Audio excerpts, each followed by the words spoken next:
Assalamualaikum warahmatullahi wabarakatuh. Halo semuanya, jumpa lagi dengan saya Chow Sing Sing, kurator dari podcast Horror Night Story. Halo, apa kabar semuanya? Semoga kalian semua sehat-sehat ya. Dan seperti biasanya, pada malam hari ini saya kembali dan akan menghadirkan sebuah kisah mistis untuk kalian semua. Kisah mistis kali ini saya datangkan dari tweet Twitternya Mas Patrick. Bukan Patrick temennya SpongeBob ya, Patrick, ya Patrick orang. Dan di cerita ini beliau menceritakan seorang pemuda yang pernah rumahnya diminta. Maksudnya itu ada makhluk halus yang minta izin untuk tinggal di rumah pemuda itu. Namun ternyata pemuda itu tidak mengizinkannya. Nah, seperti apa kisahnya? Mari kita simak. Di tahun 2013, tepatnya aku masih kelas 2 SMA, dan almarhumah simbahku masih ada. Beliau sering banget ngewanti-wanti atau menasehati aku. "Hati-hati sama penjaga rumah kosong di samping ini," katanya begitu. Di tahun 2014 bulan 2, awal Simbah Sedo atau meninggal. Sebelum meninggal, Simbah pesan sama aku, Tole, dirimu bisa. Ikutlah ngaji sama pamanmu. Pamanmu bisa mengendalikan barang-barang semacam itu yang mendiami rumah kosong itu." Aku cukup paham dengan wejangan Simbah dan ikut Pak Le untuk belajar mengaji. 2014 bulan 3 sampai 7, aku belajar rutin ikut ngaji dengan pamanku. Setiap aku berangkat ke rumah pamanku, barang yang bertempat di rumah subung itu selalu ketakutan. Ini kata pamanku. 2 bulan awal, tepatnya bulan Maret sampai Mei, masih biasa saja. Sama barang-barang liar yang macem-macem, pusaka yang belum ada pemiliknya. Masih timbul rasa takut dan semacamnya ketika aku lewat jalan yang gak ada penerangan sama sekali. Gelap banget dan sendiri. Ketika aku menginjak bulan ketiga, Mei pertengahan, khatam ngaji di tempat pamanku. Tiap di jalan, di mana saja, dan pas sendiri, kayak ada selalu orang yang mengawasi. Semenjak Mei pertengahan, saya sering sekali mencium aroma-aroma parfumnya orang meninggal. Khas banget. Mulai dari bau minyaknya, kapur barus, dan bunga-bungaan. Pernah sekali disuruh paman ngarit atau nyari rumput di sekitaran rumah. Kebetulan di sini kalau ada kumpulan pohon-pohon bambu atau hutan bambu, atau namanya kalau kita itu menyebut barongan, pasti terkenal mistis dan magic.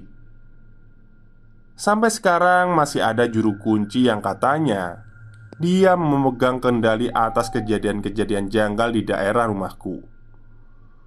Ketika aku ngarit venture atau bertualang mencari rumput, spontan aku mencium bau, aroma bunga dan parfum orang meninggal. Dan anehnya aku mulai berani mencari sumber dari aroma tersebut. Dan ketika sampai di sumbernya, spontan aku bilang, "Kalau kamu mau jadi temanku, jadilah kayu atau batu. Aku tidak mungkin menyengsarakan kamu." Selesai cari rumput, sampai rumah. Kebetulan pas pamanku ada di belakang rumah, lagi kumpul sama tetangga lain. Rumah pamanku tepat di belakang rumahku, cuma berlawanan arah. Tiba-tiba pamanku memanggil, kesini dulu." "Oh iya Pak Le," kataku. Kemudian paman tertuju pada bagor atau karung rumput yang aku bawa. Paman merapalkan doa dan menjelaskan kenapa aku dipanggil oleh paman. Ternyata dari tadi aku ngerasa berat karena batu yang aku bawa dari Barongan tak masukin ke dalam karung. Dan pas aku dipanggil paman, beliau bilang, "Kamu jangan lagi bicara ngawur di sekitar Barongan itu." Aku pun mengangguk. Seketika batu itu diambil. Rumput sekarung tadi beratnya normal menjadi ringan. Dari sini aku mulai percaya bahwa kita benar-benar berdampingan dengan makhluk-makhluk yang tak kasat mata. Setiap aku melihat rumah kosong di samping rumahku, aku seperti merasakan hal yang aneh. Rumah itu sudah lama kosong, dari tahun 2005 sampai 2013. Tapi di pertengahan tahun 2013 ada satu keluarga yang ngontrak di rumah itu. Dan setiap hari selalu ada kejadian. Hampir setiap hari semua anggota keluarga selalu bergantian ketindihan. Hari ini sang suami, besoknya anak bungsunya, dan besoknya anak sulungnya, serta besoknya lagi istrinya yang ketindihan. Kejadian itu selalu bergantian setiap harinya. Rumah itu memang benar-benar berpenghuni, atau penghuni lain maksudnya. Tidak lama, beberapa bulan kemudian, keluarga itu memilih keluar dari rumah itu dengan alasan tidak betah mau pindah. Padahal bapak pernah mendengar cerita dari salah satu anggota keluarga bahwa di dalam rumah itu ada penunggunya, yaitu nenek-nenek yang dulunya menghuni pohon randu. Setiap kali aku wudhu atau buang air kecil di kamar mandi yang terpisah dengan rumah, maklum, kamar mandiku di luar rumah, kadang dia nampak ketawa cekikikan, seakan-akan menertawakanku. Spontan, ketika ada sumber atau bunyi orang tertawa, aku nengok ke arah sumber suara itu, dan terlihat hanya kumpulan pohon pisang yang berdiri. Berulang terus tapi tidak terlalu sering aku dengar suara itu.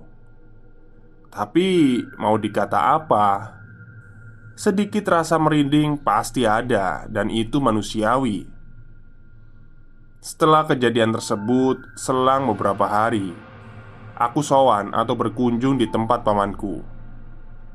Pamanku menjelaskan bahwa di situ memang pernah ada nenek-nenek, tapi tidak mengganggu di tempatku atau rumah lain. Hanya kadang usil dan iseng dengan orang yang lewat di depan rumah itu. Pamanku juga bilang, aku nggak boleh cerita ke siapapun kecuali aku beneran punya nyali. Sewaktu-waktu kalau dia menampakkan wujudnya di depanku. Pamanku bercerita bahwa rumah itu akan dirobohkan. Ahli waris bernama Likmin berencana merobohkan rumah itu. Dan paman pesen, ketika rumah Suwong tersebut dirubuhkan, keluargaku, aku, bapak, ibu, dan semua keluargaku disuruh puasa sunnah dahulu, biar si nenek itu tidak minta pindah ke rumahku. Aku lanjut kuliah di kota D. Dan ketika masuk semester 7-8, rumah Suwong itu ingin dirubuhkan oleh ahli warisnya yang mendapatkan bagian rumah dan tanah di situ. Untuk pertama kalinya aku melihat nenek itu duduk diam sebelum rumah itu dirubuhkan. Aku mulai berani cerita ke bapak dan ibu, menyuruh bapak dan ibu dan semua keluargaku yang tinggal di rumahku puasa sunnah yang disarankan oleh paman. Wajahnya kelihatan marah, tapi nenek itu gak bergerak sama sekali. Dia seperti orang yang sedang merenung dan meratap. Tapi mimik wajah judesnya campur marah.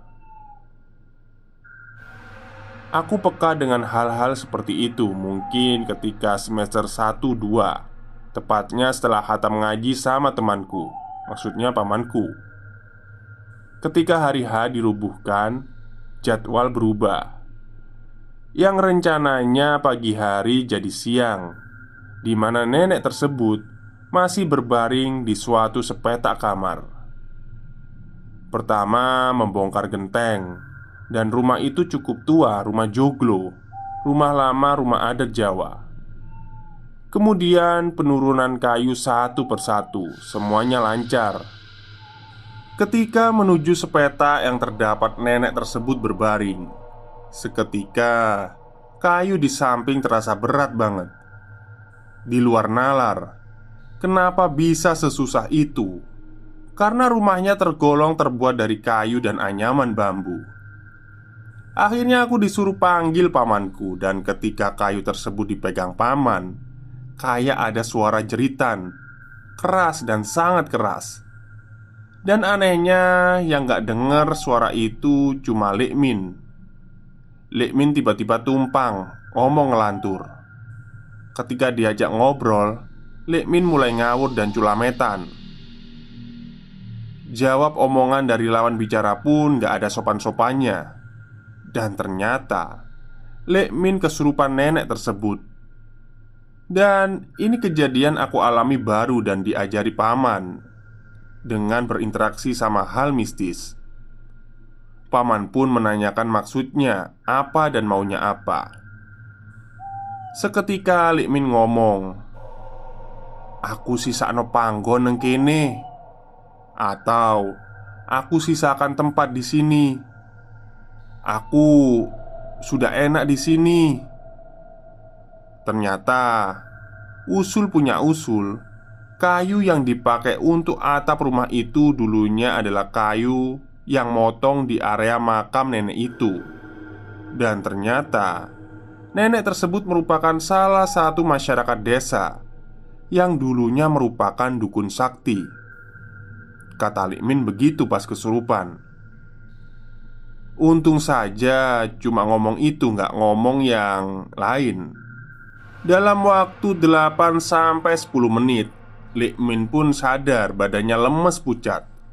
Kemudian dibawa dibaringkan di tempat tidur di rumahku. Lekmin ngomong kalau nggak mau lanjutin pembongkaran siang hari, dilanjut ba'da asyar aja. Dalam hati aku bersyukur karena jadi hari ini nggak sia-sia puasa. Keanehan terjadi lagi ketika semua kayu-kayu di samping yang sekarang dinamakan tembok samping rumah dibersihin. Tinggal pondasi kayu 4 berdiri, kayu 4 penyangga di atas susah banget buat dirubuhkan. Digergaji mesin pun gak mempan. Bahkan ada yang kena getahnya karena menggeraji, terpental dan terluka di tangan. Akhirnya sore menjelang maghrib, sudah terdengar suara kiroah. Paman datang lagi. Dan kayak tadi lagi, interaksi sama salah satu tiang dari keempat itu. Paman merapalkan bacaan sambil berinteraksi dengan salah satu tiang itu. Setelah hal tersebut selesai, dengan mudahnya tiang yang awalnya berat banget ditarik, dipotong seketika mudah saja dan terkesan sangat mudah. Singkat cerita, sore hari setelah rumah tersebut sudah dirubuhkan, dibersihkan dan ditata dengan baik kayu-kayunya, sekarang rumah itu tidak ada dan jadi tanah kosong. Keesokan harinya, hal aneh mulai terjadi. Siang hari, saya dan saudara saya ingin cari angin di sekitar Barongan. Angin semilir kalem dan tiba-tiba bruk. Tiba-tiba rumah tetangga yang posisinya di depan rumah rubuh dengan tidak wajar. Posisi rubuhnya seperti ditarik dari tengah. Dan tetanggaku yang lagi cari kayu di Barongan lihat tadinya ada nenek-nenek menyapu. Padahal di dalam rumah itu nggak ada siapa-siapa. Malam pertama yang menurutku aneh seumur hidup, pertama kali tidur dan mimpi. Tapi dalam mimpi itu aku melihat diriku sendiri sedang tidur di alas tikar. Dan malam itu ada ketukan pintu tanpa salam. Tiba-tiba bilang begini, "Aku mau main ke sini. Minta tempat sebelah sini sedikit aja, nggak lebar kok." Kemudian terlihat wanita tua manis anggun seperti bidadari. Senyumnya manis, mampu memikat siapa saja yang memandangnya. Tapi aku tolak dengan tegas.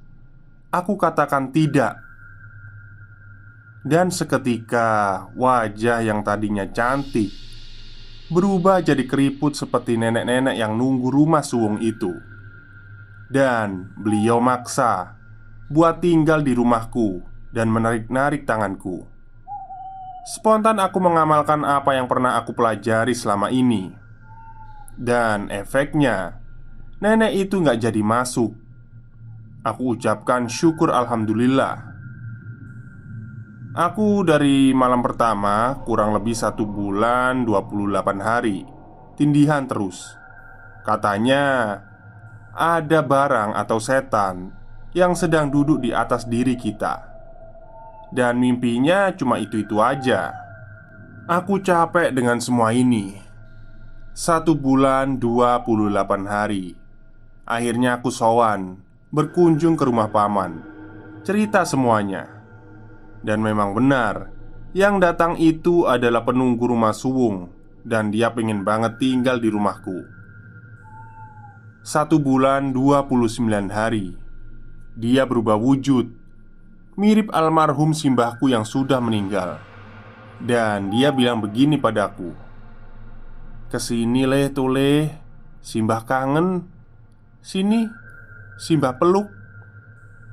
Seketika aku mau ke pelukan beliau. Tapi langsung saja bau busuk tercium sangat menusuk.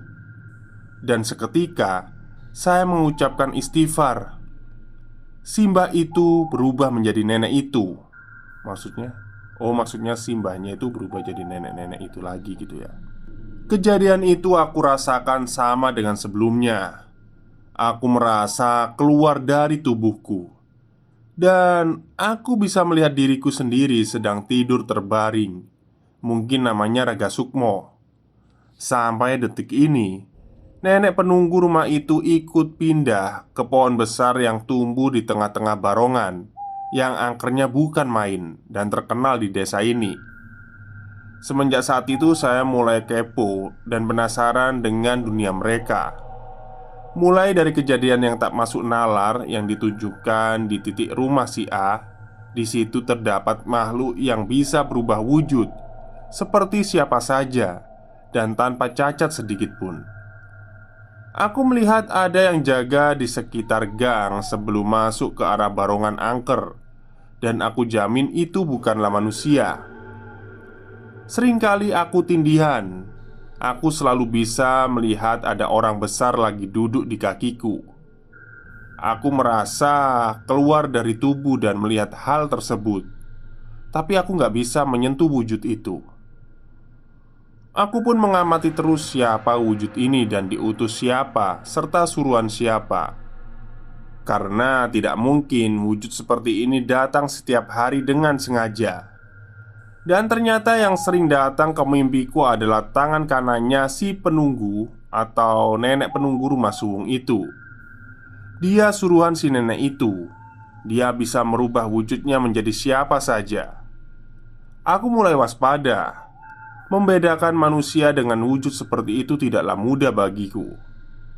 Aku ingat betul wujud makhluk itu. Perawakannya besar, badannya agak lebar. Rambutnya acak-acakan dan gondrong. Dari rambut sampai kaki warnanya hitam. Kukunya panjang sekali, mirip gerandong. Dia disuruh nenek penunggu rumah suwung buat ganggu aku, supaya aku mau kasih izin ke nenek itu agar dia bisa bertempat di rumahku. Di akhir tahun 2018, aku baru diberitahu paman kalau selama ini ada barang yang ngejaga diri saya. Dia ditugasi paman buat jaga rumahku ketika aku nggak di rumah. Barang tersebut selalu stay di pohon jambu samping rumahku. Kaget awalnya. Kenapa kok sampai begitu? Makanya heran, kenapa beda dengan teman-teman sebaya. Aku merupakan orang yang bisa dikatakan pemberani kalau lewat jalan atau wilayah yang terkenal angker atau mistis. Yang tinggal di pohon jambu itu sebut saja Mbah Buyut. Mbah Buyut cukup seneng ketika aku rajin ngelakuin hal baik. Dan Mbah Buyut ini merupakan jin muslim. Bulan 2, tepatnya menjelang aku bertambah usia. Malam hari aku mendengar suara seperti orang lagi lari-lari pakai sepatu boot. Suaranya keras.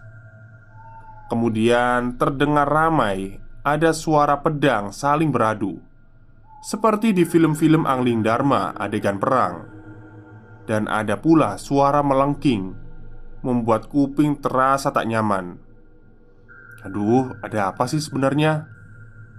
Aku pun penasaran ingin melihatnya. Anehnya, pas aku intip dari lubang pintu, di luar ternyata nggak ada siapa-siapa. Karena aku capek ngantuk, akhirnya aku kembali ke kamar tidur. Dan suara itu kembali muncul. Sampai kurang lebih pukul 02 pagi aku mendengar suara itu. Aku pun memutuskan untuk berkunjung lagi ke rumah paman. Aku menceritakan semuanya yang aku alami. Paman mengatakan ternyata Mbah Buyut sedang dikeroyok anggota nenek penunggu rumah suwung itu. Alhamdulillah aku bersyukur karena anak buah si nenek itu tidak sampai masuk ke rumahku. Keesokan harinya paman pagi-pagi nyuruh aku ke rumahnya. Paman menyuruhku ke sana lewat via telepon. Paman mengatakan kalau aku harus puasa syukur karena sudah dibantu oleh Allah melalui perantara makhluknya Mbah Buyut buat ngejaga keluargaku. Esok harinya aku pun puasa syukur.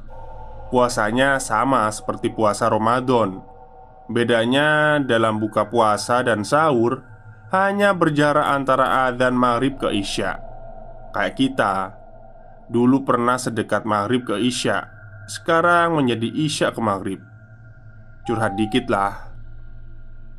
Di puasa syukur yang aku kerjakan gak boleh makan asin-asinan, amis-amisan, pedas, ayam, ikan, ataupun sayur. Hanya boleh makan nasi, tahu, sama tempe. Itu namanya puasa mote ya prosoku ya. Sehingga puasa di hari ketiga, 5 sampai ke-7, hal-hal mistis mulai kelihatan di mataku sendiri. Hari ketiga aku bisa lihat luasnya kerajaan nenek penunggu rumah suwung itu di Barongan. Megahnya bukan main. Layaknya kerajaan yang sangat megah.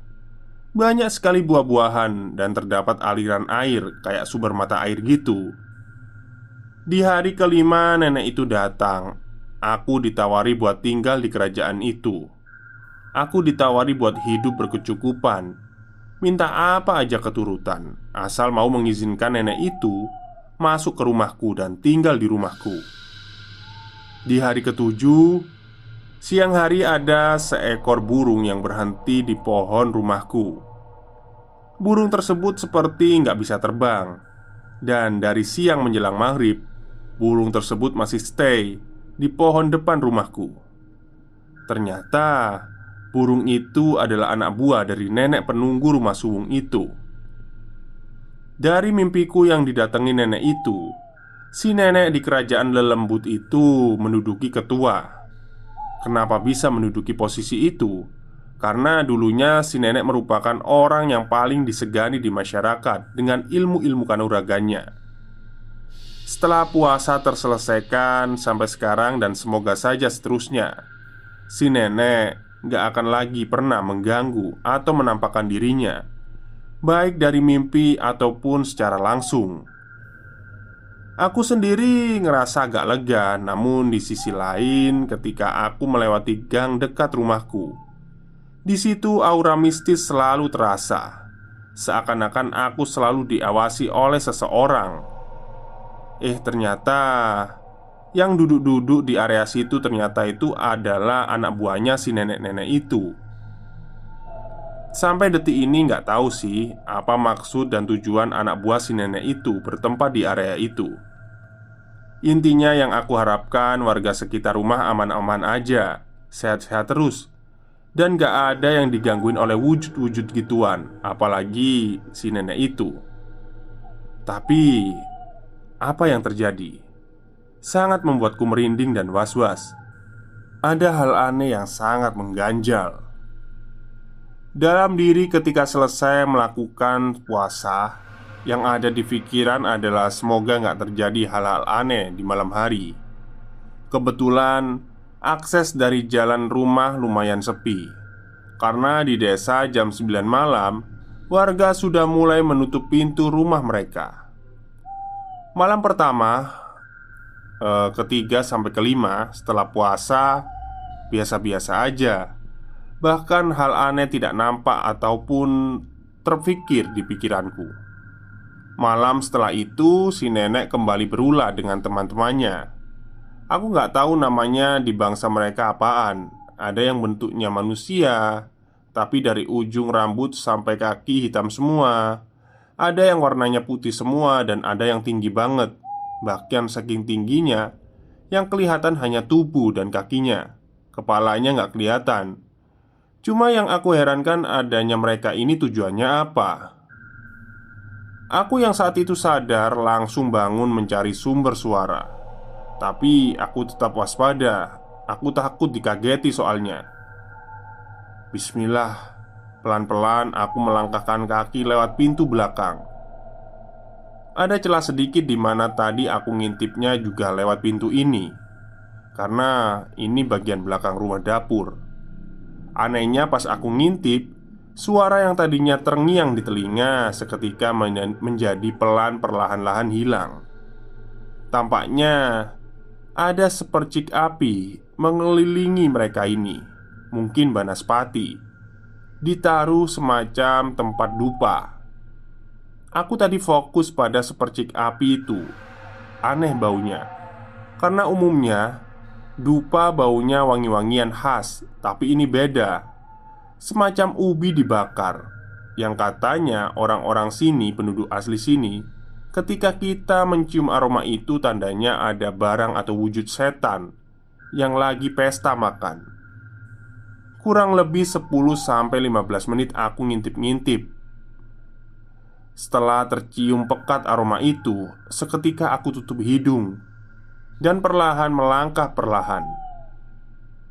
Setelah melewati pintu belakang dan hendak masuk ke kamar tidur, aku takut. Rasa takut mulai menyelimuti. Pikiran kemana-mana. Itu nanti kalau masuk ke sini bagaimana? Pikirku saat itu. Akhirnya aku baca-baca sholawat dan tertidurlah aku. Dalam mimpi tak lain ternyata mimpiku sama kayak tadi yang telah terjadi. Aku bermimpi ngintip mereka yang sedang bercengkrama. Anehnya dalam mimpi aku bisa mendekati mereka dan mereka seakan-akan membiarkanku mengawasi mereka dari dekat. Ya ampun, baunya busuk sekali. Rasanya pengen pergi, tapi aku sendiri mulai susah bergerak. Mau jalan ke depan, samping, loncat semuanya susah. Aku melangkah perlahan ingin kembali masuk ke dalam rumah. Sebelum melangkah sempat aku melihat ke arah istana mereka. Ada cahaya terang, tapi cahaya tersebut bukan putih, melainkan warna emas. Dan ada semacam gumpalan batu mengarah ke arahku, tapi wujudnya emas. Aku mencoba menghindarinya, takut kenapa-napa. Terdengar mulai ada suara tertawa cekikikan, tertawa suara nenek itu. Aku bingung ketika di sekelilingku yang tadinya rame ternyata sekarang cuma aku sendiri. Dalam hati, aku batin, aku bisa apa? Kok diam terus begini? Apa aku lumpuh? Apa aku disihir oleh mereka? Apa aku punya salah? Aku pun merapalkan bacaan doa. Alhamdulillah, setelah aku bisa menghindari gumpalan batu emas itu, perlahan aku bisa ngomong, bisa manggil-manggil nama dan berteriak-teriak. Tapi nihil, tak ada jawaban dari siapapun, bahkan dari pamanku. Aku pun mencoba lari ke dalam rumah pamanku, tapi nggak ada jawaban. Semakin aku panggil nama paman, semakin dekat jarak suara si nenek itu. Dan tiba-tiba si nenek itu ngomong begini padaku, "Ayo ikut nenek. Emas segitu banyaknya akan kuberikan langsung padamu. Itu imbalan puasamu yang kemarin. Minta apa kamu? Cepat ngomong. Sebutkan keinginanmu. Aku berikan. Di tempatku pun ada banyak. Ngomong aja." Aku hanya mendengar suara itu tanpa melihat wujud dari yang ngomong. Akhirnya aku perlahan berjalan ke arah emas tersebut. Di dekat emas itu, aku batin, kalau memang emas ini ditakdirkan oleh Tuhan buat aku, tolong nanti ketika bangun wujudkanlah. Jika emas ini hanya tipuan, maka bangunkan aku segera. Dan ternyata semua itu hanyalah tipuan si nenek. Sampai sekarang, si nenek penghuni rumah suwung itu masih ada dan datang untuk merayuku, serta meminta untuk tinggal di rumahku. Tamat. Baik, itulah cerita dari Mas Patrick ya. Agak ini ya, bahasa dari Mas Patrick ini agak membikin bingung ya. Tapi semoga para pendengar mengerti apa yang saya baca. Jadi intinya, nenek ini dulunya kan menghuni rumah kosong di sebelah rumah si pemuda ini. Terus karena rumahnya digusur, akhirnya dia pengen tempat baru. Dan ternyata dia milih rumah si pemuda ini. Tapi karena si pemuda ini nggak mau, dia marah lah. Terus akhirnya memutuskan untuk pindah ke Barongan. Tapi setelah pindah ke Barongan itu, dia itu masih punya keinginan untuk tetap tinggal di rumah si pemuda ini. Bahkan dia itu sudah mendirikan kerajaan ya di Barongan itu ya. Tapi berhubung ya alhamdulillah lah, atas kuasa yang di atas, si nenek ini nggak bisa tinggal di rumah si pemuda ini. Ya mungkin itu ringkasan dari cerita pada malam hari ini. Baik, mungkin itu saja yang saya bisa berikan pada malam hari ini. Terima kasih kepada Mas Patrick yang sudah mengizinkan ceritanya untuk saya ceritakan kembali. Kurang lebihnya saya mohon maaf. Wassalamualaikum warahmatullahi wabarakatuh.